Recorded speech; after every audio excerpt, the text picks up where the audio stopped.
My name is Ryan Alexander, and until May 10th, I thought I had the perfect life. I was 42, a senior software architect at one of Seattle's most prestigious cloud computing companies, pulling down $185K a year, designing the infrastructure that keeps half the internet running. My wife Lauren made $140K as a marketing director at our biggest competitor in the cloud services space. Together, we were what Business Weekly called Seattle's tech power couple in their feature about industry leaders balancing family and career. We lived in a $1.2 million house overlooking Lake Washington in Bellevue, where the tech elite gathered their families in manicured neighborhoods with names like Clyde Hill and Yarrow Point. Our 14-year-old daughter Madison was already taking advanced placement computer science courses at Bellevue Preparatory Academy, while our 11-year-old son Austin dominated his club soccer league.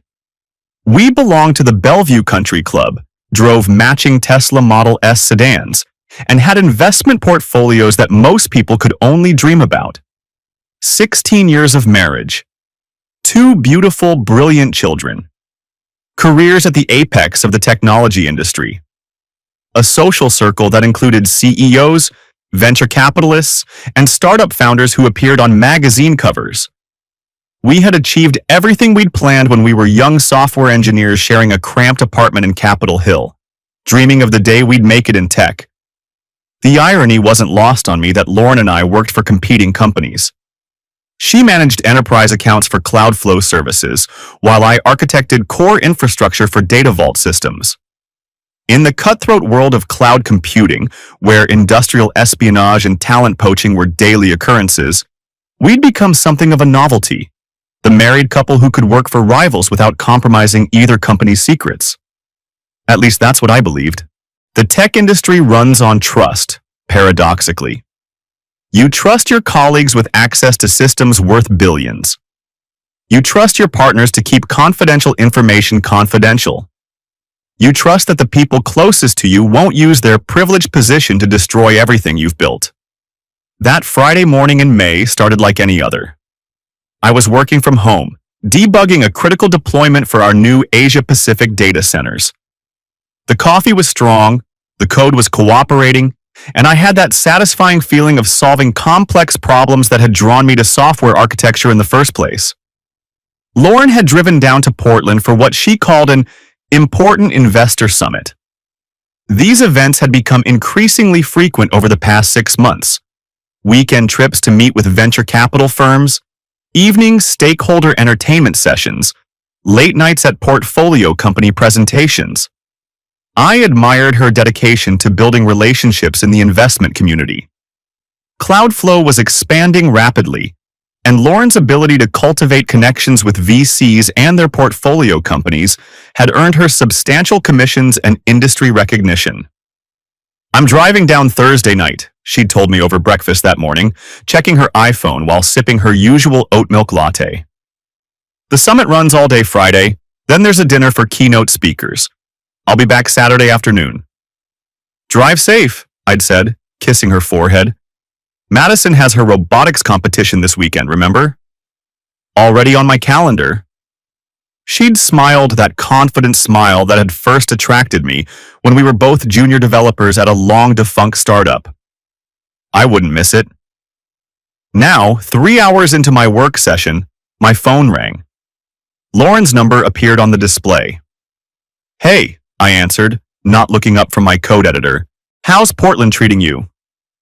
"The summit is incredible," Lauren said, her voice carrying that excited energy she got when discussing business opportunities. "Listen, I'm in meetings all day, but I need Jennifer Walsh's contact information. Can you grab it from my phone?" I left it on the kitchen counter. Jennifer Walsh was Cloudflow's VP of Strategic Partnerships. I'd met her at several industry events, sharp woman with an MBA from Wharton and connections throughout Silicon Valley. "Sure, no problem," I said, already heading downstairs to the kitchen. "Her number should be in my contacts under JW Strategic or something like that." "Thanks, honey. I've got to run. The keynote starts in 10 minutes. "Found your phone," I said, picking up Lauren's iPhone from its usual spot beside the coffee maker. We'd always shared device passcodes, a family policy that made managing the kids' screen time easier. What was the contact name again? JW Strategic, or maybe just Jennifer Walsh. I can't remember exactly how I saved it.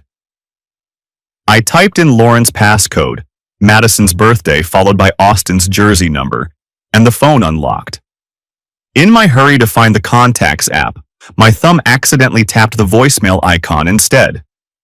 The voicemail app opened, showing Lauren's usual inbox of 3 or 4 messages.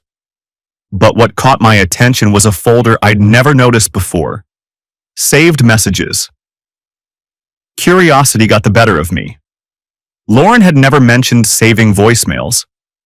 In our 16 years of marriage, I couldn't remember her keeping any voicemail longer than it took to write down the caller's information. Ryan, did you find it? Lauren's voice came through the phone speaker. Just a second, I said, staring at the saved messages folder. The preview showed 47 messages. 47 saved voicemails. That seemed significant. The contact search is taking a moment to load, I lied, my software engineer's instincts now fully engaged. Something was wrong here. People don't save 47 voicemails unless those messages contain something important. Okay, just text it to me when you find it. I really need to go. Will do, I said, but Lauren had already hung up. I stood in our kitchen, holding my wife's phone, staring at a folder containing 47 saved voicemails that she'd never mentioned. The logical part of my brain, the part that debugged complex systems for a living, told me to respect her privacy and simply find Jennifer Walsh's contact information as requested.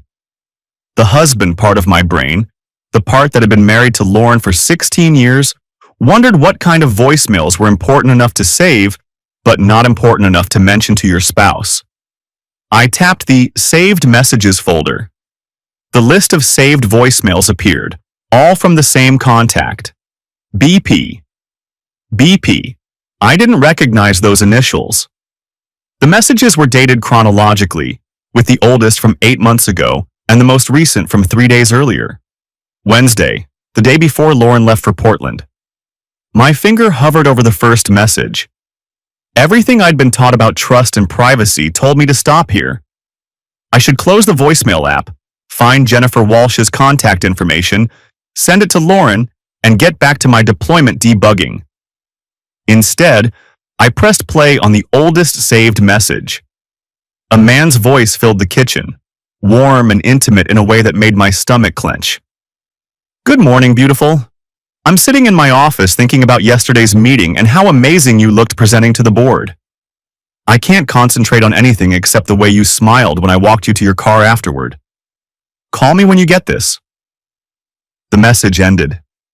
I stared at the phone, my mind processing what I'd just heard with the methodical precision of a software architect analyzing corrupted data. This was not a business voicemail. This was not a colleague or client or vendor. This was a man calling my wife beautiful and talking about walking her to her car after a meeting. I played the second message. Lauren, it's me again. I know we agreed to keep things professional in public, but I couldn't stop thinking about our conversation at dinner last night. When you said you'd never felt this way before, I feel the same way. I know the situation is complicated with your family and everything, but I can't pretend these feelings don't exist. We need to talk. My hands were shaking. I set the phone down on the granite counter and took a deep breath, trying to process what I was hearing with the analytical mindset that had made me successful in technology. Data point 1. Lauren had been saving intimate voicemails from someone identified only as BP. Data point 2. These messages referenced private dinners and meetings that Lauren had never mentioned to me. Data point 3. The caller explicitly acknowledged Lauren's family situation as complicated. Data point 3 was the one that made my chest tighten with a familiar ache. I'd felt this same sensation years ago when debugging a critical system failure. The moment when you realize that the problem is much bigger than you initially thought. I picked up the phone and played the third message. I miss you already, and you just left my apartment 20 minutes ago. I keep thinking about the way you felt in my arms last night, the sounds you made when I... The message continued with intimate details that left no doubt about the nature of Lauren's relationship with BP. I stopped the playback and set the phone down again, my software architect's brain now fully engaged in damage assessment mode. 16 years of marriage. 2 children. A life built on trust and shared goals, and the assumption that the person you sleep next to every night is the person you think they are. All of it potentially compromised by 47 saved voicemails from someone calling themselves BP. I knew I should stop here. I should find Jennifer Walsh's contact information, send it to Lauren, and then have an adult conversation with my wife about what I'd discovered. We could work through this. People made mistakes. Marriages could survive infidelity if both partners were committed to rebuilding trust. But my years in technology had taught me that when you discover one critical vulnerability, you need to understand the full scope of the breach before you can begin remediation. I played the 4th message. Blake here. The caller identified himself for the first time. I'm in meetings all morning, but I wanted to hear your voice before my day gets crazy. Last night was incredible. I've never connected with someone the way I connect with you. Intellectually, emotionally, physically. I know we need to be careful, but I can't imagine going back to pretending we're just business associates. Call me when you can. Blake. BP was Blake. Blake Patterson. I knew that name. Blake Patterson was a partner at Cascade Capital, one of Seattle's most prominent venture capital firms. He was 37, divorced, and regularly appeared on lists of the city's most eligible bachelors. I'd seen him at industry events, always impeccably dressed and holding court with entrepreneurs and executives seeking funding. Lauren had mentioned Blake several times over the past few months, always in the context of Cloudflow's efforts to build relationships with Cascade's portfolio companies. Venture capital firms like Cascade controlled billions in investment capital and could make or break emerging technology companies with their funding decisions. As Cloudflow's senior marketing director, Lauren was responsible for cultivating these relationships. Or so I had believed. I opened a notes app on my phone and began documenting what I was discovering, applying the same systematic approach I used for analyzing complex system failures. Timeline analysis. Lauren Blake. Relationship. Message 1, 8 months ago. Initial attraction acknowledgement, reference to yesterday's meeting. Message 2, 8 months ago. First mention of dinner, discussion of complicated family situation. Message 3, 7 months ago. Sexual relationship confirmed, mention of Blake's apartment. Message 4, 7 months ago. Blake identifies himself, describes relationship as intellectual, emotional, physical connection. The pattern was clear. What had started as business meetings had evolved into personal dinners, then progressed to sexual encounters at Blake's apartment. And Lauren had been saving every intimate voicemail Blake left her. I continued playing messages, documenting the timeline of my wife's affair with methodical precision. By message 15, Blake was discussing Lauren's travel schedule and coordinating his own business trips to match hers. I've moved my Seattle meetings to Wednesday so we can have the entire weekend together. I've booked us the penthouse suite at the Four Seasons. Can't wait to have you all to myself. By message 25, they were discussing a future together. I know this situation with Ryan is difficult, but we can't keep living a lie forever. My portfolio companies are always looking for experienced marketing executives. When you're ready to make a change, I can introduce you to some incredible opportunities. By message 35, Lauren was apparently sharing confidential information about Cloudflow's business strategy. Thanks for the heads up about Cloudflow's Q3 pricing strategy. I've already briefed 3 of our portfolio companies so they can negotiate better contracts. You're incredibly valuable to our investment thesis. That message made me stop the playback entirely. Lauren was sharing Cloudflow's confidential pricing information with Blake's venture capital firm, information that Blake was then using to help his portfolio companies negotiate better deals with Lauren's own employer. This wasn't just adultery. This was corporate espionage. I sat down at the kitchen island, my mind racing through the implications. As a senior software architect, I understood the technology industry's complex ecosystem of partnerships, competitions, and information warfare. Companies spent millions protecting their strategic plans, pricing models, and competitive intelligence. Lauren had sworn confidentiality agreements that legally bound her to protect Cloudflow's proprietary information. And she was violating those agreements to help her lover's investment fund. I played message 36.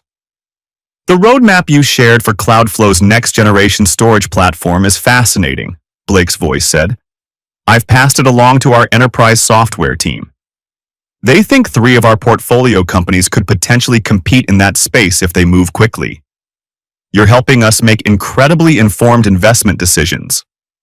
Message 37 was even more damaging. Our due diligence team analyzed the competitive intelligence you provided about Data Vault's pricing structure. We're now confident that Cloudflow is underpricing by 15 to 20% in the enterprise segment. I've shared this analysis with our portfolio companies in adjacent markets. They're already adjusting their strategies to compete more effectively. Data Vault. My company.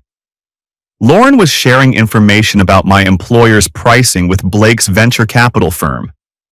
I felt a cold rage building in my chest, different from the emotional devastation of discovering the affair. This was the anger of a professional who understood exactly what Lauren was doing and what it meant for both of our careers. Corporate espionage was a federal crime.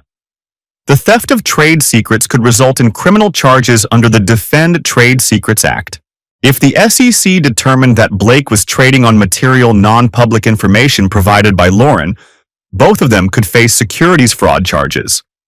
Lauren wasn't just cheating on our marriage, she was potentially destroying both of our careers and exposing our family to federal criminal liability.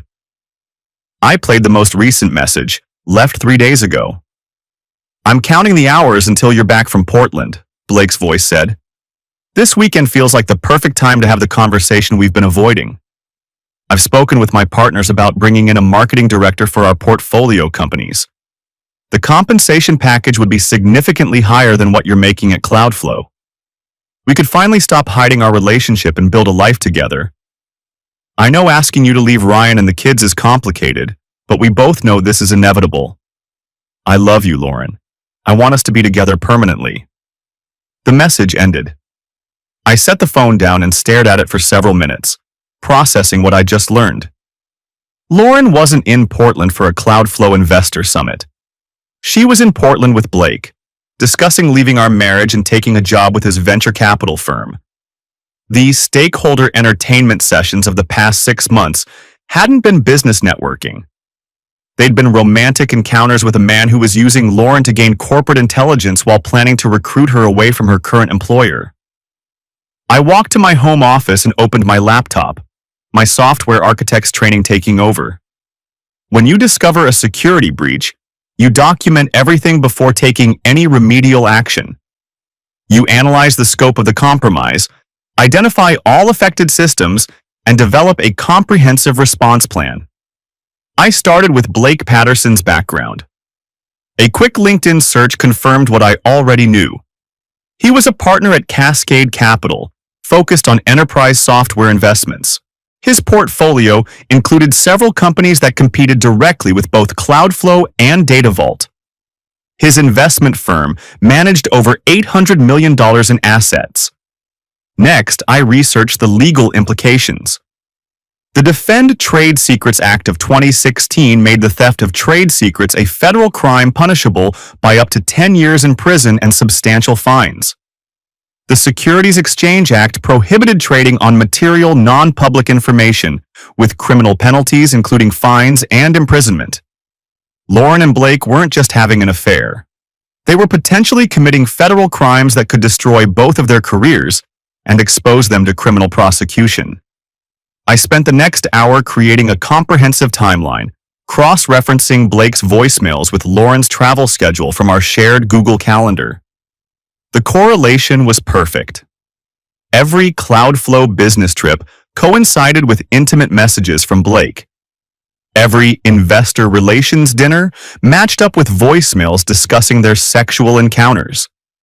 The woman I'd been married to for 16 years had been living a completely fabricated professional life while conducting an affair that involved federal crimes. My phone buzzed with a text message from Lauren. "How's the contact search going? I really need Jennifer's number ASAP." I stared at the message, then looked at Lauren's phone sitting on the counter with its archive of 47 saved voicemails that documented 8 months of adultery and corporate espionage. Jennifer Walsh. Lauren's supposed reason for needing her phone. I opened the Contacts app and searched for Jennifer's information. It was listed under Jennifer Walsh, Strategic Partnerships, exactly where it should be. Lauren could have found it herself in 30 seconds.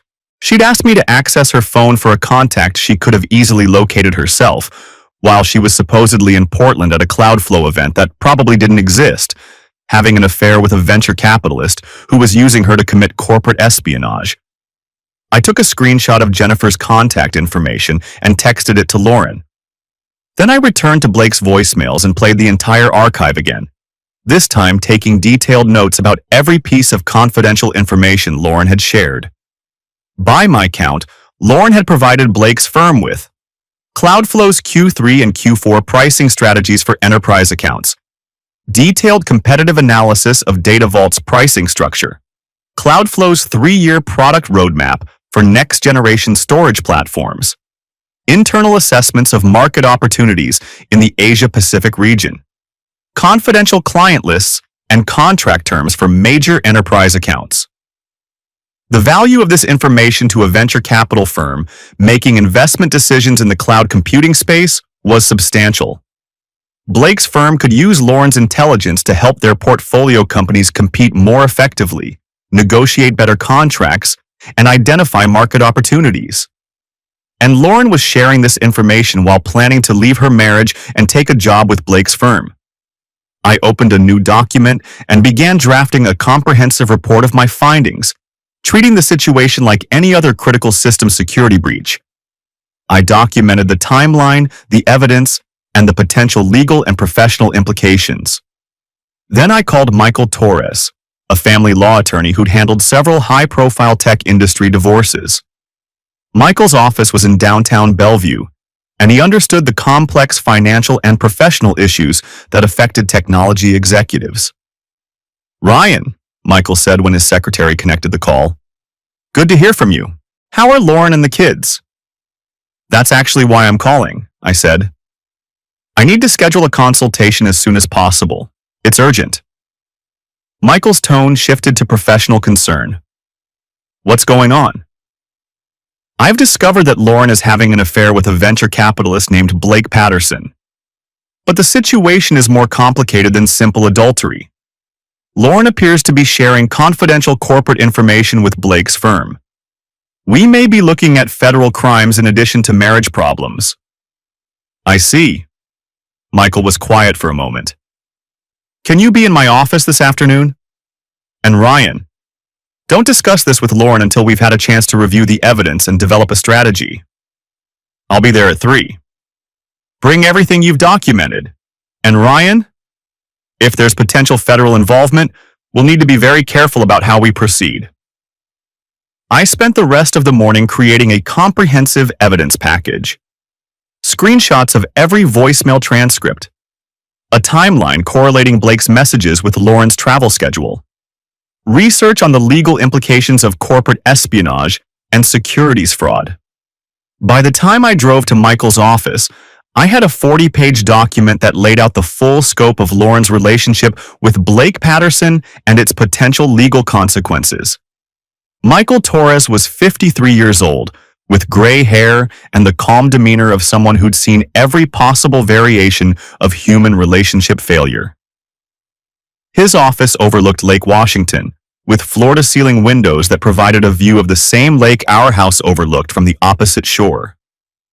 "Show me what you found," Michael said, after his secretary had closed the door and assured us we wouldn't be interrupted. I handed him my laptop and walked him through the evidence systematically.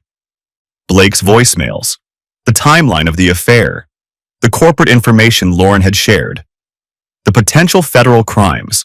Michael listened without interruption, occasionally taking notes on a legal pad. When I finished my presentation, he was quiet for several minutes. "This is a complex situation," he finally said. "We're dealing with adultery, corporate espionage, potential securities fraud, and federal criminal liability. The good news is that you've documented everything thoroughly. The challenging news is that we need to be very strategic about how we proceed. What do you recommend?" "First, we need to understand the full scope of the corporate crimes. If Lauren is sharing trade secrets with Blake's firm, and if Blake is using that information to make investment decisions, we're potentially looking at violations of the Defend Trade Secrets Act and securities fraud statutes." Michael opened his desk drawer and retrieved a business card. "I'm going to refer you to Patricia Weiss. She's a former federal prosecutor who now handles white-collar criminal defense and corporate investigations. She'll be able to assess the criminal implications and advise us on how to coordinate with federal authorities if necessary." Federal authorities? Ryan, if Lauren and Blake are committing federal crimes, you have options beyond simply filing for divorce. You could report the corporate espionage to the FBI and the SEC. That might actually strengthen your position in the divorce proceedings. I thought about this. What are the advantages of federal involvement? Several potential benefits. First, if Lauren is convicted of federal crimes, she's not going to have much credibility in a custody dispute. Second, if she's facing criminal penalties, she'll be motivated to cooperate with a favorable divorce settlement. Third, if Blake's firm suffers federal investigation and criminal charges, Lauren's job prospects in the technology industry will be severely limited. Michael leaned back in his chair. But there are also risks. Federal investigations are public. Your family will be subjected to media attention. The kids will learn about their mother's affair through news coverage rather than private family conversations. What about the evidence I've collected? Is it legal for me to have documented Lauren's voicemails? Washington is a two-party consent state for recording conversations, but that doesn't apply to accessing voicemails saved on a device you have legitimate access to. Lauren gave you permission to use her phone to find contact information. The voicemails were saved in an accessible folder. You didn't hack or break into anything. Michael made a note on his legal pad. However, we need to be careful about how this evidence is used. If we decide to involve federal authorities, we'll want to make sure everything is properly documented and legally obtained. I spent another hour in Michael's office, discussing strategy and timeline. He recommended that I not confront Lauren immediately, but instead spend the weekend gathering additional evidence and consulting with Patricia Weiss about the criminal implications. "Lauren doesn't return from Portland until Saturday afternoon," I said. "That gives me 24 hours to develop a comprehensive strategy." Use that time wisely.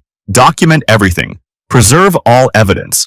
And don't do anything that could be construed as destroying evidence or interfering with potential federal crimes. I drove home through the Bellevue afternoon traffic, my mind processing everything I'd learned. 24 hours ago, I'd been a successful software architect with a perfect marriage and a stable family life. Now I was gathering evidence of federal crimes committed by my wife and planning a legal strategy that could result in criminal prosecutions and front-page news coverage. The kids would be home from school soon. Madison had her robotics team meeting until 6, and Austin had soccer practice until 7. I'd have a few hours to continue my investigation before returning to the normal routine of single parenting that had become increasingly common as Lauren's business commitments expanded. I parked in our driveway and looked at our house, the $1.2 million symbol of our success in the technology industry. In 24 hours, depending on how I chose to proceed, This house might be the subject of federal asset forfeiture proceedings if Lauren's crimes were serious enough. Inside, I returned to Lauren's phone and continued documenting Blake's voicemails. But now I was also looking for evidence of the specific corporate information Lauren had shared. Message number 41 contained a crucial detail. The competitive analysis you provided about DataVault's Asia-Pacific expansion plans is incredibly valuable, Blake's voice said. Our portfolio company NebulaScale is planning to launch in Singapore and Hong Kong next quarter. Your intelligence about DataVault's pricing strategy and client acquisition targets will help them avoid direct competition while identifying market opportunities DataVault is overlooking. NebulaScale. I knew that company. They were a cloud storage startup that had received $50 million in Series B funding from Cascade Capital 6 months ago. Their CEO, David Kim, had previously worked at DataVault before leaving to start his own company. If Lauren had shared DataVault's confidential Asia-Pacific expansion plans with Blake, and Blake had passed that information to NebulaScale, then we were potentially looking at a textbook case of corporate espionage and securities fraud. I opened my laptop and began researching NebulaScale's recent business moves. Their press releases from the past 3 months showed a rapid expansion into Asian markets, with specific focus on Singapore and Hong Kong. They'd announced several major client acquisitions in markets where DataVault had been planning to expand. The correlation was suspicious. DataVault's confidential expansion plans, shared by Lauren with Blake, had apparently been used by NebulaScale to outmaneuver my employer in key Asian markets. I was potentially looking at a situation where my wife's affair had directly harmed my own company's business interests. My phone rang. Lauren's number appeared on the display. "Hey," I answered, trying to keep my voice normal. "Thanks for sending Jennifer's contact info," Lauren said. "The summit has been incredible. I'm learning so much about venture capital strategies and portfolio company development." "That's great," I said, looking at the voicemail evidence that proved Lauren was lying about every aspect of her Portland trip. "How's the networking?" "Amazing. I've made some connections that could be really valuable for Cloudflow's growth strategy. There's a possibility of some exciting career opportunities emerging from these relationships." Career opportunities. Blake had offered Lauren a job with his venture capital firm, which she was apparently planning to accept while leaving our marriage. "That sounds promising," I said. "When do you think you'll be home tomorrow?" "Probably around 4 or 5. There's a farewell brunch for the keynote speakers, then I need to drive back. I might need to stop by the office to follow up on some of the connections I've made here." More lies. But I now understood that Lauren's entire professional narrative of the past 8 months had been fabricated to cover her affair with Blake Patterson. "Drive safely," I said. "The kids miss you." "Miss them too. Kiss them goodnight for me." After hanging up, I returned to my evidence documentation. I had less than 24 hours to build a comprehensive case before Lauren returned home, and I had to decide how to proceed. By Saturday morning, I had compiled a 70-page report documenting every aspect of Lauren's relationship with Blake Patterson, the timeline of their affair, the corporate information she'd shared, the potential federal crimes they'd committed, the impact on both Cloudflow and DataVault. I'd also scheduled a Saturday afternoon consultation with Patricia Weiss, the former federal prosecutor Michael Torres had recommended. Patricia's office was in downtown Seattle, in a glass tower that housed several white-collar criminal defense firms. She was 45 years old, with the precise manner of someone who'd spent years prosecuting complex federal cases. "I've reviewed the evidence package you sent," Patricia said, after we'd settled in her conference room. "This is a significant case with multiple federal implications."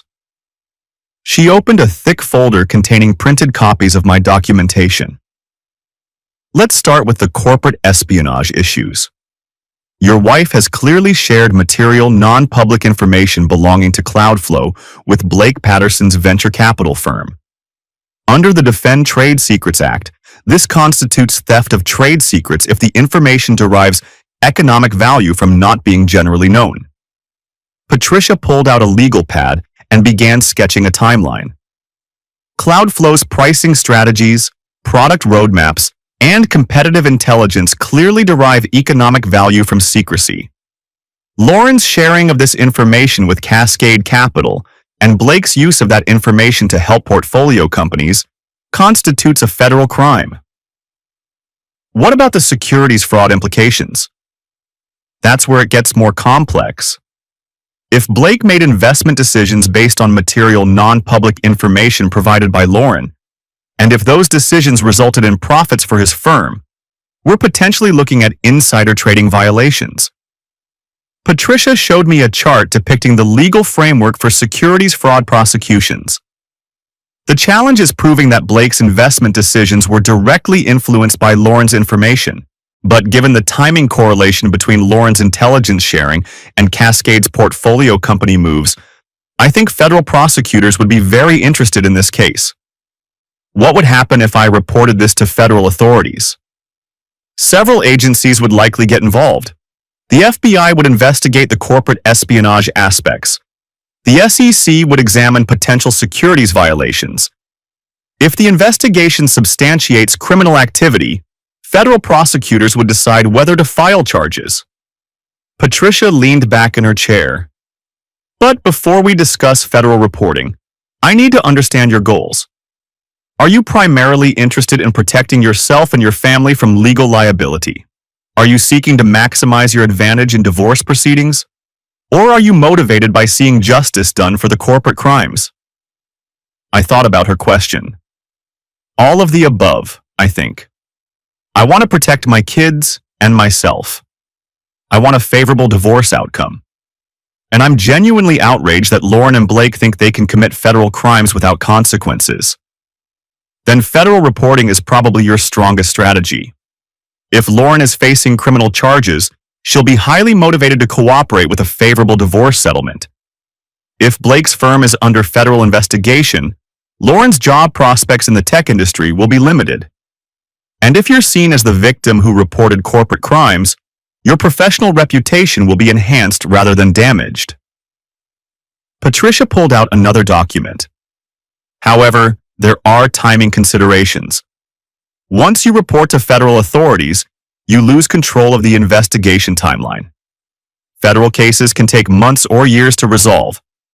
Are you prepared for that level of uncertainty? What's the alternative?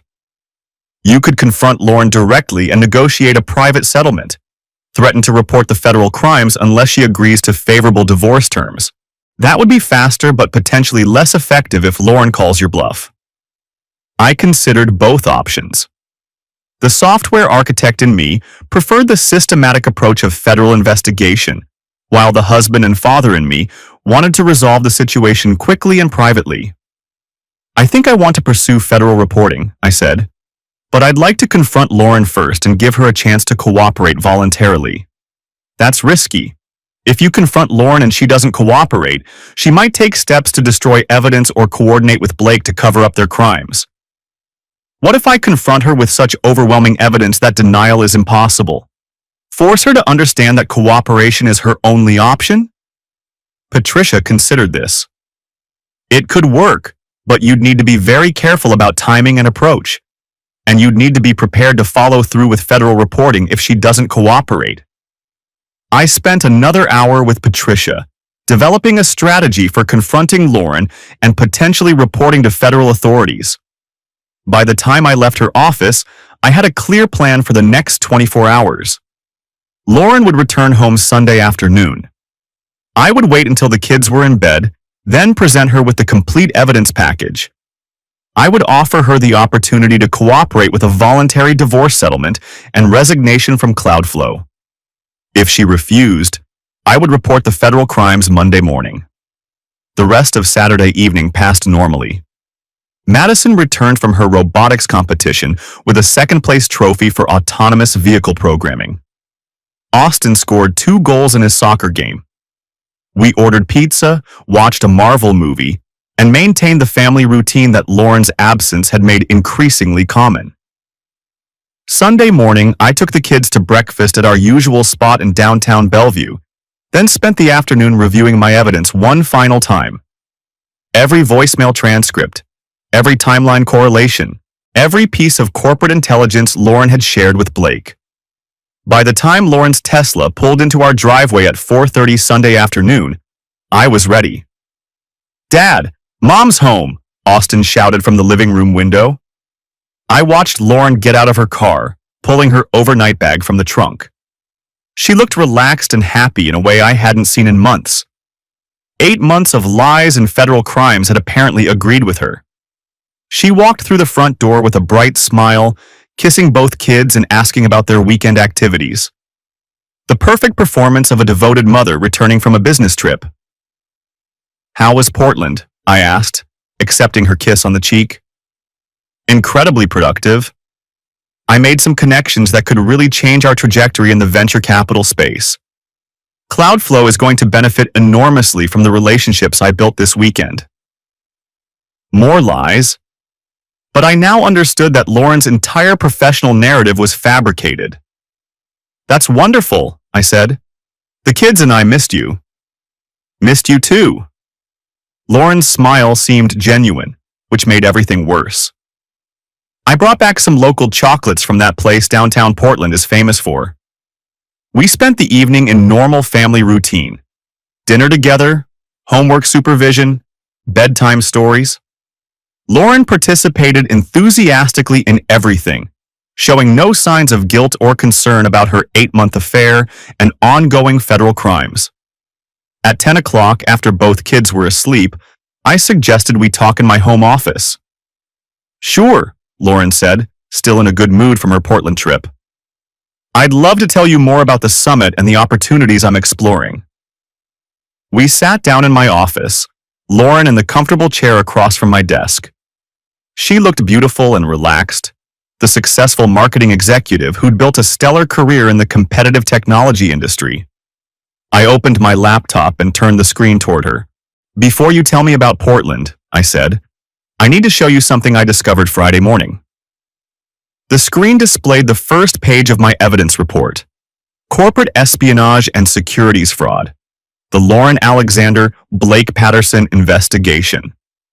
Lauren's expression shifted from relaxed confidence to confusion to dawning horror as she read the title and saw the comprehensive timeline below it. "Ryan, what is this?" "This is a 70-page report documenting your 8-month affair with Blake Patterson and the federal crimes you've committed together." I clicked to the next page, which showed screenshots of Blake's voicemail transcripts with timestamps and content analysis. "On Friday morning, you asked me to find Jennifer Walsh's contact information on your phone.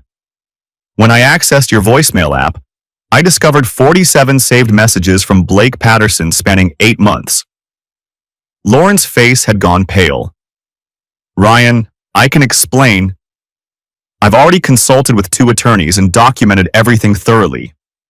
Your affair with Blake isn't just adultery. You've been sharing Cloudflow's confidential information with his venture capital firm in violation of federal trade secret laws. Blake has been using that information to help his portfolio companies compete against both Cloudflow and Data Vault." I clicked through several more pages, showing the timeline of corporate intelligence sharing and its correlation with Blake's investment decisions. "You've committed crimes under the Defend Trade Secrets Act and potentially securities fraud violations. Blake's firm has used your insider information to generate profits for their portfolio companies. You're both facing potential federal criminal charges." Lauren stared at the screen, her successful marketing executive facade crumbling as she processed the scope of my investigation. "You read my private voicemails?" "I accessed voicemails saved on a phone you gave me permission to use. Those voicemails documented federal crimes that could destroy our family's financial security and expose our children to public scandal." I turned the laptop back toward me and continued. "Here are your options. Option 1. You resign from Cloudflow immediately, cooperate with an uncontested divorce that gives me primary custody and a favorable asset division, and hope that Blake doesn't implicate you when federal authorities investigate Cascade Capital. Lauren's voice was barely a whisper. Federal authorities? Option 2. You refuse to cooperate. I report your crimes to the FBI and SEC tomorrow morning, and we let federal prosecutors decide whether you violated enough laws to warrant criminal charges. I closed the laptop and looked directly at Lauren. Your choice.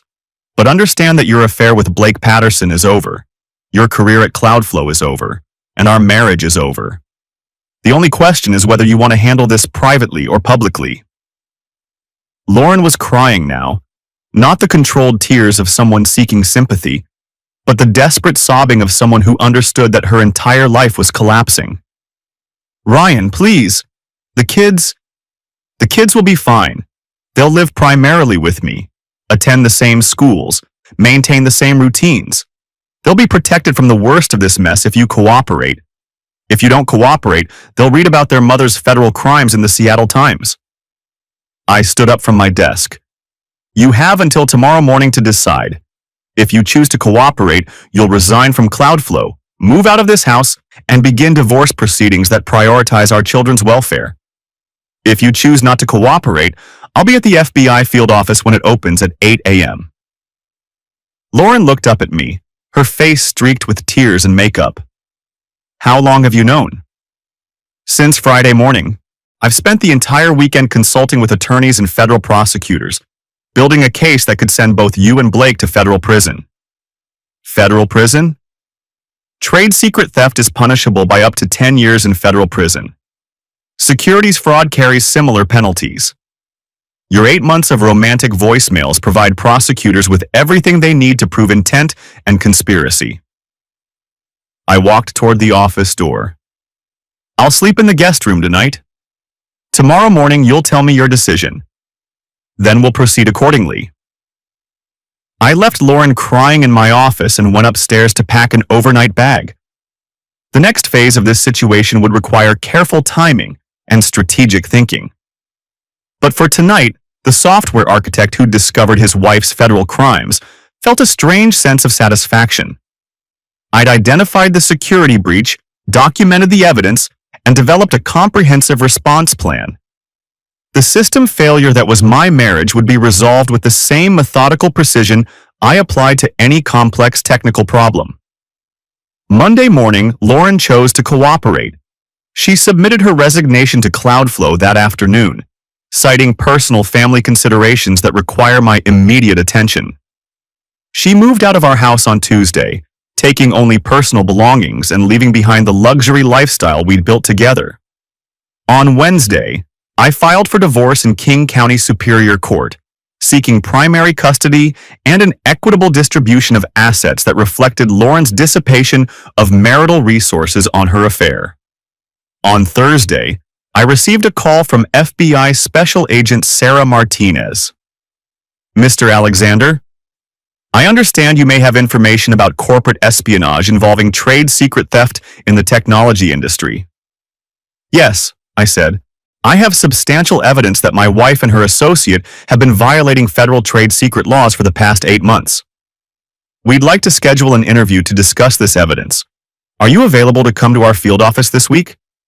I spent Friday morning at the FBI field office in downtown Seattle, walking federal agents through the same evidence package I'd presented to Lauren.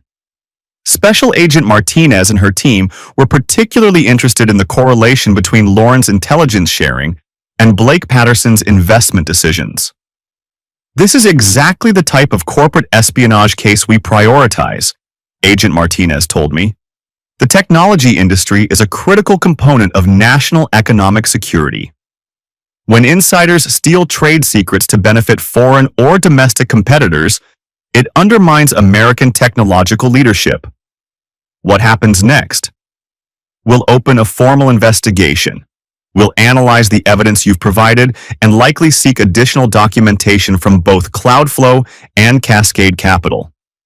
If our investigation substantiates criminal activity, federal prosecutors will decide whether to file charges. Agent Martinez handed me her business card. You've done the right thing by reporting this.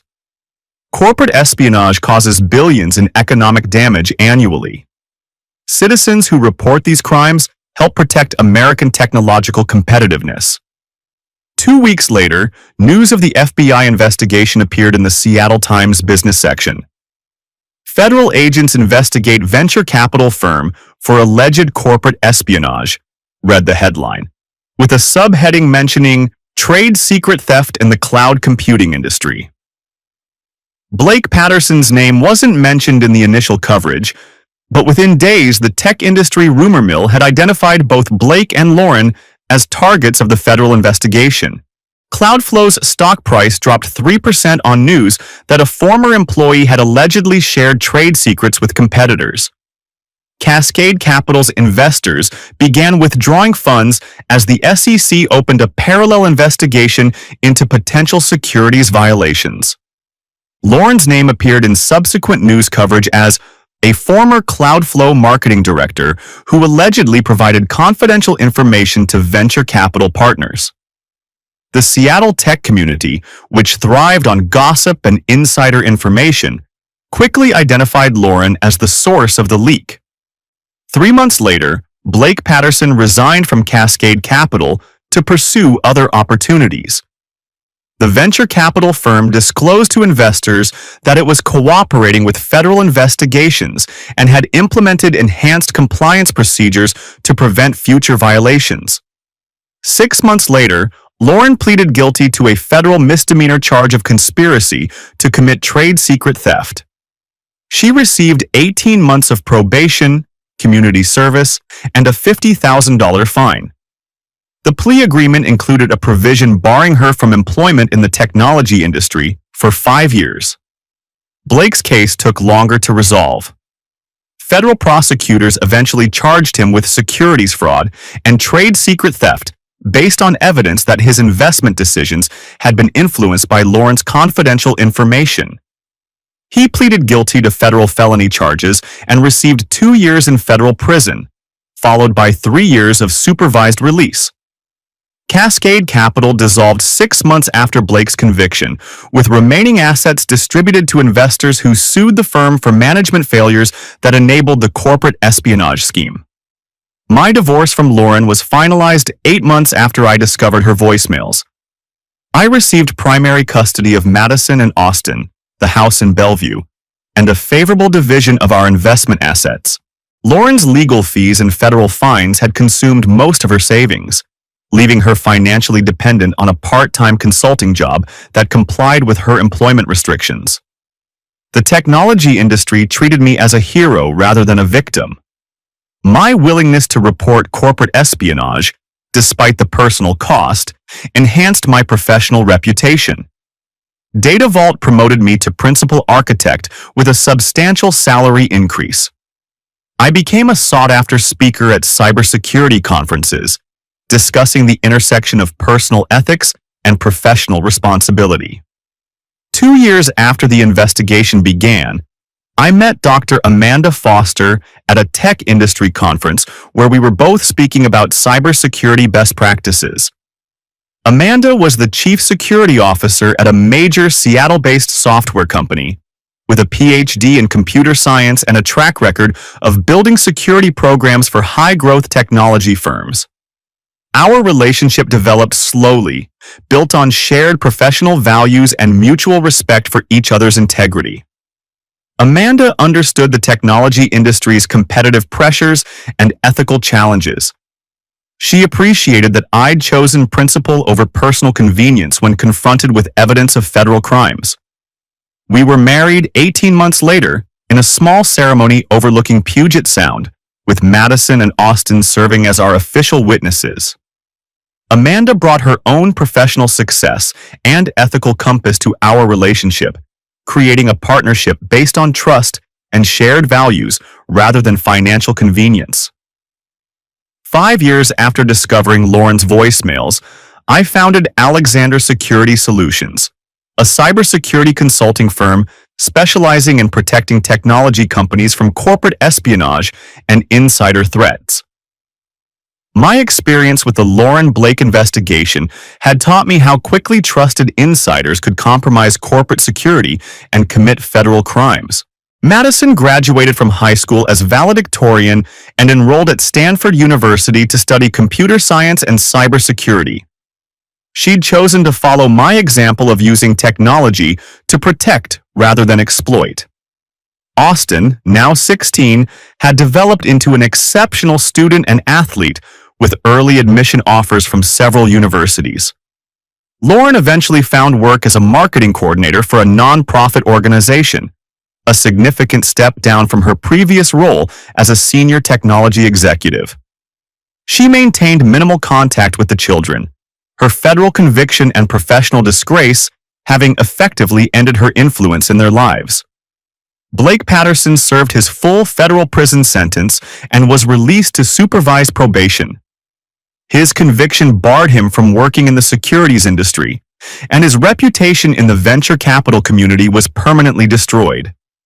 He relocated to another state and found work as a business development consultant for small companies outside the technology sector. The children adapted to our family's transformation with remarkable resilience. They understood that their mother had made choices that harmed our family and violated federal laws. They respected that I'd chosen to uphold legal and ethical principles despite the personal cost. Amanda became not just my wife but a true partner in raising Madison and Austin. Her own experience as a successful technology executive provided positive role modeling that helped both children understand that professional success and ethical behavior were compatible and mutually reinforcing. Last month, I was invited to deliver the keynote address at the Pacific Northwest Technology Ethics Conference, an annual gathering of industry leaders discussing responsible innovation and corporate governance. Standing at the podium, looking out at an audience that included CEOs, venture capitalists, and technology executives from across the region, I reflected on the journey that had brought me to this moment. 5 years ago, I told the audience, I discovered that someone I trusted had been violating that trust in ways that threatened not just our personal relationship, but the integrity of our entire industry. I clicked to a slide showing statistics about corporate espionage in the technology sector. The theft of trade secrets costs American companies billions of dollars annually and undermines our competitive advantage in global markets. But the most damaging breaches often come not from foreign adversaries or sophisticated hackers, but from trusted insiders who abuse their access to confidential information. I advanced to the next slide, which displayed the legal framework for prosecuting corporate espionage. When we discover evidence of insider threats, we face a choice. We can ignore the problem, hoping it resolves itself. We can handle it privately, avoiding public attention but potentially enabling continued criminal activity. Or we can report it to federal authorities, accepting short-term disruption in exchange for long-term accountability. The audience was completely silent, recognizing that I was speaking from personal experience rather than theoretical knowledge. I chose to report evidence of federal crimes to the FBI and SEC, knowing that decision would expose my family to public scrutiny and personal hardship. That choice led to federal prosecutions, criminal convictions, and the destruction of several careers. I clicked to my final slide, which simply read, "Trust is the foundation of all technology." But that choice also protected our industry's integrity and demonstrated that corporate espionage has serious consequences. No one's career, relationship, or financial security is more important than the ethical foundations that enable our industry to function. I looked directly at several venture capitalists in the audience, including some who'd known Blake Patterson personally. We are guardians of technologies that power the global economy and enable democratic societies to function. When we betray that trust for personal gain, we undermine everything our industry represents. When we discover evidence of that betrayal, we have an obligation to act decisively and transparently. The applause was sustained and genuine. After my presentation, dozens of audience members approached me to discuss their own experiences with insider threats and ethical dilemmas. Several venture capital firms asked me to consult with them on enhanced compliance procedures to prevent future corporate espionage cases. Technology companies sought my advice on developing insider threat detection programs. The personal crisis that had destroyed my marriage had transformed into professional expertise that helped protect other companies from similar vulnerabilities. Driving home to Bellevue that evening, I reflected on the strange trajectory that had brought me from that Friday morning in May when I accidentally opened Lauren's voicemail app to this keynote address about technology industry ethics.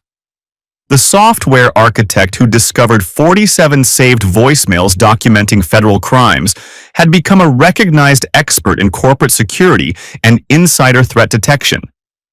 The husband who'd been betrayed by someone he trusted had found a new partnership based on mutual respect and shared values. At home, Amanda was helping Austin with his calculus homework, while Madison video called from Stanford to discuss her summer internship plans with a cybersecurity startup. The family routine was comfortable and stable, built on honest communication and shared commitments. That night, as Amanda and I reviewed our respective schedules for the upcoming week, I thought about Lauren's 47 saved voicemails and the federal investigation they had triggered.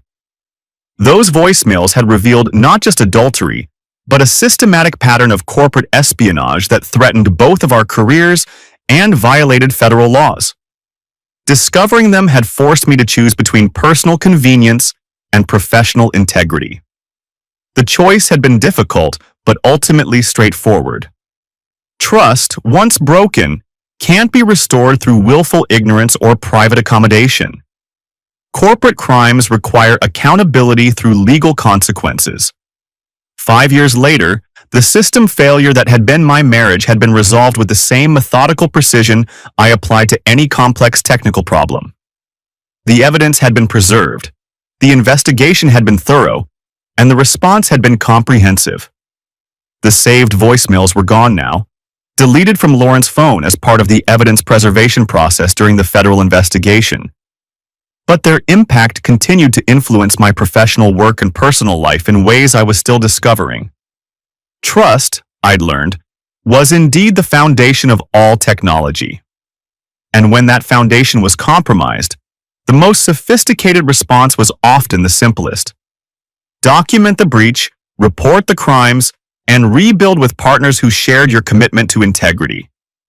The 47 saved voicemails had taught me that lesson more effectively than any cybersecurity conference or technology ethics seminar ever could.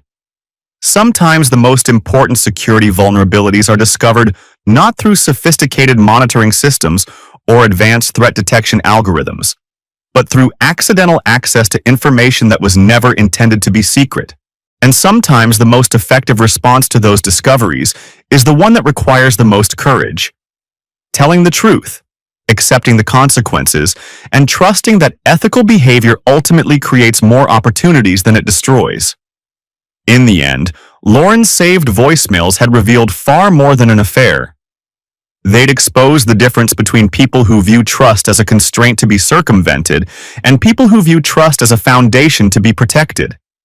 That difference, I'd learned, was the most important vulnerability any security system could detect. Epilogue. 10 years after discovering the voicemails. This morning, Madison called from her office at the FBI's Cybersecurity Division in Washington, D.C., where she works as a federal agent investigating corporate espionage cases in the technology sector. "Dad," she said, "I wanted you to know that we just concluded a major investigation into trade secret theft at a Silicon Valley startup. The case reminded me of everything you taught me about the importance of reporting corporate crimes, even when it's personally difficult." Austin, now a sophomore at MIT studying cybersecurity engineering, had recently published a research paper on insider threat detection that cited my work in developing security protocols for technology companies. Amanda had been promoted to Chief Security Officer for the entire Pacific Northwest division of her company, overseeing cybersecurity programs for dozens of technology firms across the region. And I had just signed a contract to write a book about corporate espionage in the technology industry, using my experience with the Lauren Blake investigation as a case study in how personal integrity and professional responsibility intersect in high-stakes situations. The saved voicemails that had destroyed my first marriage had ultimately created opportunities and relationships I never could have imagined. Sometimes the most devastating personal betrayals reveal the most important professional truths. Sometimes the evidence of crimes committed by people you trust becomes the foundation for protecting other people from similar betrayals.